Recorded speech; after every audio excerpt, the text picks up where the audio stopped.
আমরা সেক্রেটারিতে ডেপুটেশন দেওয়ার জন্য আসছি। আমরা 2022-এ একবার গ্র্যাজুয়েটের রায় পেয়েছিলাম সুপ্রিম কোর্ট থেকে, এবার আমরা হাইকোর্টে এবং সুপ্রিম কোর্টের রায় আবার পুনরায় পেয়েছি যে আমাদেরকে ছুটি প্রদান করতে হবে এবং আমাদেরকে নিয়মিত করতে হবে। আজকে আমরা সেক্রেটারিতে আমরা একটা ডেপুটেশন রাখবো। পাশাপাশি আমাদের মাননীয় মুখ্যমন্ত্রীর কাছে আমরা একটা লেটার দিতে চাই যে উনি যাতে আমাদের সাথে একটা সাক্ষাৎ করেন, মানে ওনার মূল্যবান সময় থেকে যাতে আমাদের একটু সময় দান করেন। আর আমরা ত্রিপুরা অঙ্গনের ভোটটা চাই, যেহেতু আমরা সুপ্রিম কোর্টের রায় এবং হাইকোর্টের রায় পেয়েছি।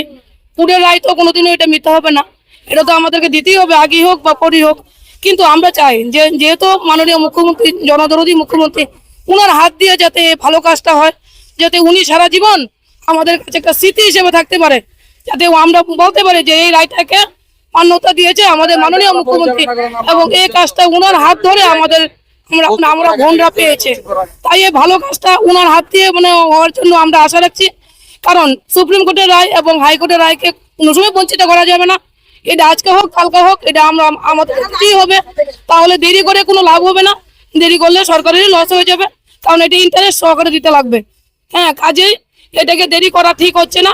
আমরা চাই যে আমাদের মাননীয় মুখ্যমন্ত্রী যেহেতু উনি মায়েদের জন্য এই ভারতীয় জনতা পার্টি সবকা সাথ সবকা বিকাশ করে, তাহলে আমরা চাই ত্রিপুরা অঙ্গনের ভোট যাতে এই বিকাশের আওতায় আমাদেরকে আনা হয় এবং আমাদেরকে আমরা যে সমকাজ করি এই কাজের অনুযায়ী আমাদেরকে বেতনদারি করা হোক। এবং সবচেয়ে বড় কথা হলো হাইকোর্টের রায় এবং সুপ্রিম কোর্টের রায়টাকে মান্যতা দেওয়া। এবং আমরা চাই ওনার হাত ধরে যাতে এই ভালো কাজটা হয়, শুভ কাজটা হয়। কারণ এটা আগে হোক পরে হোক, এটা কিন্তু আমাদেরকে দিতেই হবে। তাহলে আমরা আশা রাখছি এটা যাতে আমরা ভারতীয় জনতা পার্টির কাছ থেকে যাতে আমরা এই অধিকারটা আমরা পাই, এটা বলে আমি আমার বক্তব্য শেষ করব। মূলত দেখুন, আমাদের প্রথমত 9 দফা দাবি নিয়ে আসছি। এই 9 দফা দাবির মধ্যে আমাদের সর্বোত্তম দাবি হলো সুপ্রিম কোর্টের রায়টা। 2022 সালে আমরা কেস করে আমাদের সুপ্রিম কোর্টের রায় পেয়েছি। তারপরে সরকার আবার রিট পিটিশন করেন, তারপরে আমরা আবার রায় ফিরে পেলাম। এখন আমরা চাইছি আমাদের রাষ্ট্রপতি সরকারের কাছে আমরা যেন এই সুপ্রিম কোর্টের রায় অনুসারে আমাদের অঙ্গনওয়াড়ি ওয়ার্কার্স এবং হেল্পারদের গ্র্যাজুয়েট প্রদান করা হোক। তার পাশাপাশি সমকাজে সমবেতন দেওয়া হোক। দেখুন, বিগত দিনে আমরা যে 6টা পরিষেবা নিয়ে কাজ করছি, বর্তমান দিনে 6টা থেকে 600 পরিষেবা কাজ করছি। আমাদের পঞ্চায়েতের কাজ করতে হয়, ইলেকশনের সময় ইলেকশনের ডিউটি করতে হয়, বিউলির কাজ করতে হয়, সময়ে সময়ে হসপিটালে গিয়ে আশাদের সাথে আমাদের কাজ করতে হয়। যত পরিমাণে কাজ বাড়ছে, কিন্তু কাজের পরিধি অনুসারে আমাদের তেমন ভাতা বাড়েনি।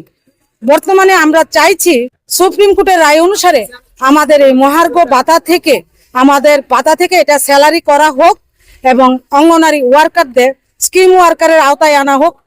তার পাশাপাশি আমরা যেন লেবার কোর্টের আওতায় পড়ি, সেই দাবিটুকু আমরা সরকারের কাছে রাখছি। আমরা আশাবাদী আমাদের সরকার আমাদের জন্য এই রায়গুলি আমাদের পূরণ করবে, আমাদের রাষ্ট্রবাদী সরকার। আমরা অঙ্গনওয়াড়ি ওয়ার্কার্স এবং হেল্পার সংঘের বিএমএস অনুমোদিত। সরকারের কাছে আমরা আশাবাদী আমাদের এই দাবিগুলি পূরণ করবে। আর যদি আমাদের এই দাবিগুলি পূরণ না হয়, তাহলে আমরা বৃহত্তর আন্দোলনে যেতে বাধ্য হব।